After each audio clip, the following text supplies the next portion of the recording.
this is definitely one that is for the books. It's going to be an interesting one. Farley Flex, a media consultant, music promoter, artist manager, and a motivational speaker.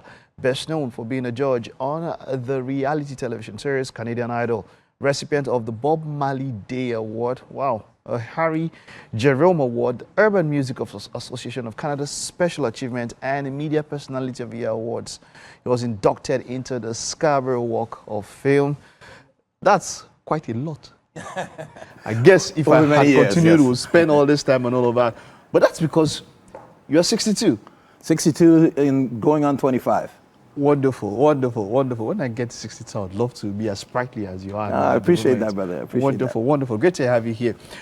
So, over 62 years, that means in entertainment. How long have you been in the industry? How long have you been doing this? Well, I actually started my entertainment company when I was 15 years old. Right, I'm a serial entrepreneur. That began as, you know, doing events, parties, and so forth, which then evolved into live concerts, which then evolved into artist management, which I still do continually, and also developing media. So I was part of the team that launched the first black radio station in Canada, black owned and operated. Also the first two black owned and operated television stations. I know you also have some incursion into food. Restaurant or something? Oh yeah, so I did own a restaurant for some time. Okay. Yeah, you guys did your research. I like that. Okay. Yeah, so again, when you live in a country, we're 4% people of African descent in Canada. In where I live in Toronto, which is the epicenter of the country, we were about 15%. So services that cater, culturally responsive services that cater to our people are important, yes, right? Yeah. Whether it be music, all forms of arts, culture, et cetera, and certainly business infrastructure as well. Wonderful, wonderful. Yeah. And this also led you, let's go with Canadian Idol. That was for what, 6 seasons now, yeah? Yes. And how did you get into it? Tell us about that. So that was an interesting process. Essentially what they did, they reached out to about 75 music industry executives to audition as judges. And what they had us do was sit in a panel environment, if you're familiar with the way the show looked. And we were asked to critique singers that they hired to sing well, not so well, and poorly. Okay. And they were analyzing how we responded, what kind of constructive criticism we provided, humor, et cetera, et cetera. So it was narrowed down from 75 to the 4 of us who ended up being the judges. 75 to 4. Now that describes something. That shows excellence. Well done. That's a great one. But it went up for 6 seasons. What was your experience like all through? I know you had to deal with different kinds of people, stars and all of that. What was the experience for you nurturing stars that, you're looking at future stars and all of that? What was it like for you to nurture them? Yeah, that was actually my favorite part of the whole process, was nurturing the stars.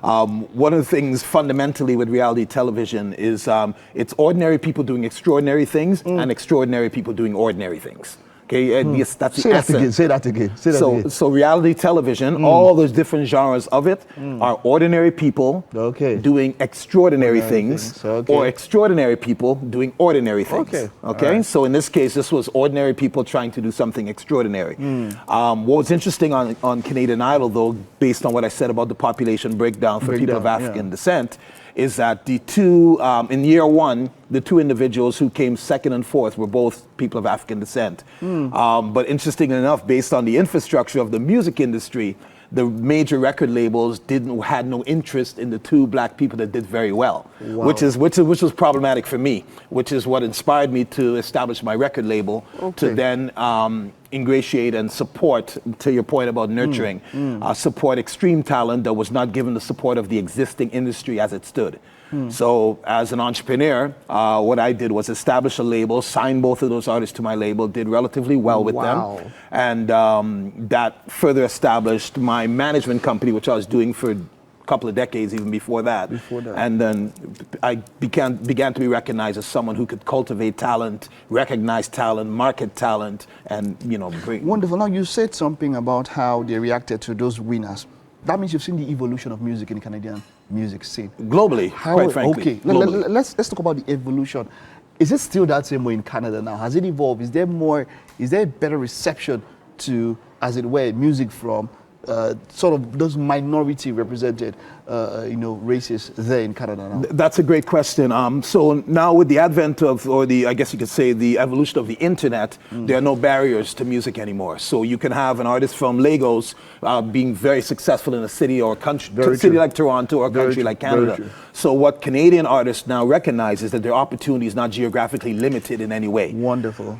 Terrestrial radio would be a limitation in terms of access to the regular radio airways, which many people still listen to in their cars, along with Sirius XM and things like that. But pointed to your question, the real evolution that we've noticed is that there's been a massive influx of talent onto the internet, but not the infrastructure in terms of venues, in terms of record labels, and the bricks and mortar aspects of the industry have changed dramatically. So people no longer buy music the way they used to buy it back in my day. Yeah, right definitely. now they stream it or share it, for that matter. So that's why you see the cost of ticket prices, like the Burna Boys, the DeVitos, et cetera, their ticket prices are reflective of the fact that people don't actually buy their music, but they consume it through streaming and they attend it through live concerts. Wonderful, wonderful.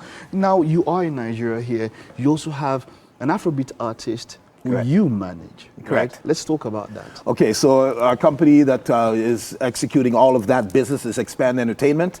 Shout out to my business partner Boladi back in Toronto and my colleagues who are here. So Poseidon is his name. He's an extremely talented songwriter, singer, and performer, right? Which is really the triple threat. And the fundamental aspect of that is his energy and passion for what he does. We were joking. Is he around? No, he's not with us today, but the would have been nice to have him perform here or something. Well, that's the plan. What we figured we'd do, we'd have me come on, make sure you guys fall in love with the idea, and then we'll bring him and he'll perform here. He lives here, so I'll be talking to your producers absolutely about that. Wonderful. But just to speak to his music, music is a form of communication. At the end of the day, no matter what genre it is, whether it's instrumental or vocalized, whatever it may be. And what Poseidon has an incredible talent to do is communicate and express to all different aspects of music lovers. So he has songs that cater to females. He has songs that caters to the community, songs that reflect his life and his history. Our first single, Journey, for instance, which is going to radio shortly, Journey, Hallelujah is the name of the song. And it speaks to his life from struggle to where he is now as somebody who's aspiring to be a successful artist. And he will be successful. Wonderful. I like that. You see, Afrobeat, let's talk about Afrobeat. Well, you decided to get into Afrobeat. Is it because it's the rave now, or around the world, as it were, there's something unique about African culture? There was a time when it was Jamaican music, when you look at it had that rave, but now Afrobeat is what people are talking about and all of that. Why are you doing this? Why is it that you are at this particular point investing in Afrobeat? Great question, Mike. The principal reason for me, I've always been someone involved in discovery and nurturing, especially things that emanate out of our culture as African people. Now, one of the issues that Nigeria in particular is facing is that only 2% of the revenue from Afrobeat music has been retained within Nigeria. So the same brain drain you have for doctors and engineers, et cetera, who leave Nigeria, you go to Harvard, Yale, et cetera, and stay in America or stay in the UK or whatever it may be, the same thing's happening with the music. The artists are being signed by non-black owned entities like the Universals, the Sonys, et cetera. No disrespect to them, but they do what they do because the opportunity is there.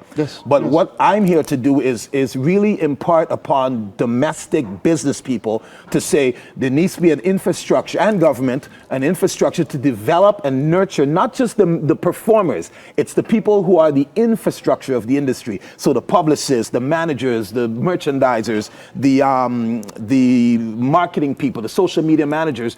Instead of everyone wanting to be Burna Boy or wanting to be Davido or Tiwa Savage, etc., we need to have young people who have the propensity for marketing, the propensity for distribution, the propensity for anything that is supportive to keep the Burna Boys in the limelight. That's the critical piece. I like that. That proclivity to, it has to be structure, and that is where I love that. People, they want to go to these universals, like you said, and Sony, because they have that structure to support the artist. Exactly. It's more or less like plug and play. Exactly. They just come in, it's plug and play. But then we have, and I like what you're doing. What's on the horizon? What do you see in the next 5 years with what you're doing? Where do you see, now you made mention of that statistics, 2% of that thing is being dropped here. So there's that brain drain also in music. In the next 5-10 years, What are you seeing? Well, what I envision is basically what we're doing. And what we're doing is going out to local communities, right? Especially the socioeconomically marginalized communities where the talent lives. Trust me. The grassroots. When you go to the grassroots, into the trenches, et cetera, that's where you find the raw talent, the diamonds in the rough, but they also lack infrastructure. So what we're introducing to them is that not everybody has to be the person on the stage, or even in sports. We're involved in sports as well. You're involved in sports? Oh, absolutely. Not everybody has to be the football player or the basketball player. There's an infrastructure of people that have to be there to support the evolution of that particular industry that you're in. So what we say to the folks who are in the local communities is that, okay, you have 3, 4, 5 people who are excellent performers, songwriters, etc. But who's supporting them? Who's doing their social media? Who's managing? Who's the promoter that's going to get them out to venues,